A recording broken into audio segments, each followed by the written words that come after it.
দাঁড়িয়ে আছে। মা ফাতেমা ডাকে, বাবা গো তোমরা দুইজন ডাক দাও গো, দেখি তোমরা ডাক দিলে নি আমার বাবা মাথা উঠায়, আর কত কাঁদবো, 3টা দিন বাবার পার হয়ে গেছে। দুইজন দুই দিকে নানা কইয়া ডাকতেছে, হুসাইন ডাকতেছে, নানা গো দুনিয়ার সব মানুষ বলতে পারো গো নানা, আমি হুসাইন রে কেমনে বইলা গেলা গো না। যে হাসাইন আর হুসাইনের মায়ায় আমার নবী হাসাইন আর হুসাইনকে দেখতে গেলেন খাতুনে জান্নাত ফাতেমাতুজ জাহরার ঘরে। যাইয়া দেখে দুই ভাই ঘরে নাই। ফাতেমার চোখের মধ্যে পানি ঝরতেছে। নবী জিজ্ঞেস করে, ফাতেমা রে কেন এইভাবে কান্দো? আমার নাতিরা কই? দুই নাতি না দেখলে আমার শান্তি লাগে না। ফাতেমা বলেন, বাবা গো আমি কাঁদতেছি কোন ব্যথায়?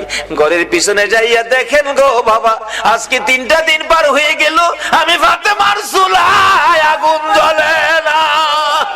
আপনার আদরের দুই নাতি না খাইয়া থাকতে থাকতে পেটের খিদার যন্ত্রণায় ঘরের পিছনে গলাগুলি করে নানা নানা কইয়া কাঁদতেছে গো বাবা।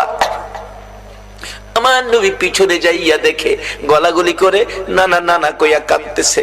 নানা গো পেটের খিদা গো নানা, সহ্য করতে পারি না। আমার নবী বেরিয়ে গেলেন। ঘুরতে ঘুরতে যাইতে যাইতে একটা ইহুদির বাগানে আমার নবী চাকরি নিলেন। কুয়ার থেকে পানি উঠাবেন, গাছের গোড়ায় পানি দিবেন, পানি উঠাবেন, 1 বালতি পানি 8টা, 1 বালতি পানি 3টা করে খেজুর, এইভাবে 8 বালতি পানি উঠাইয়া হাসাইন হুসাইনের মায়ায় আমার নবী বাগানে চাকরি পর্যন্ত নিয়েছে। এই ভালোবাসার হাসাইন হুসাইনে কষ্ট পাবে, এই কাজ আপনারা কইরেন না।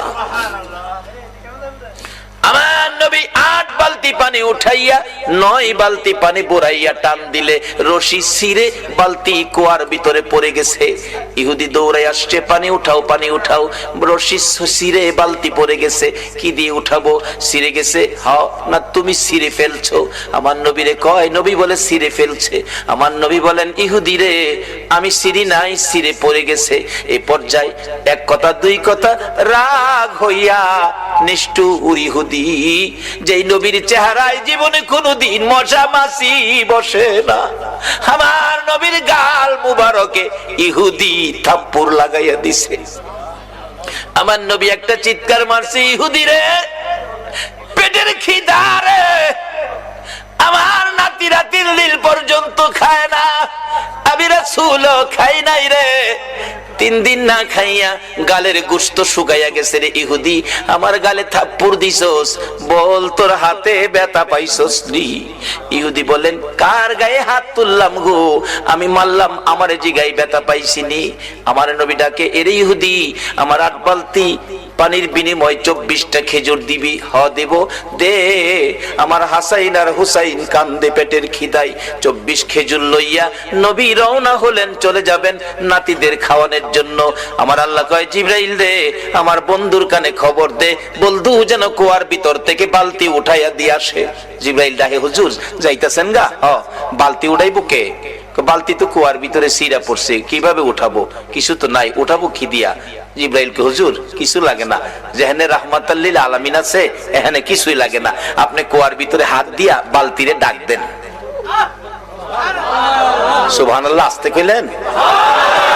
পৃথিবীর এমন কোন শক্তি আছে এই মৃত বালতি ডাক দিলে হাতে আইব?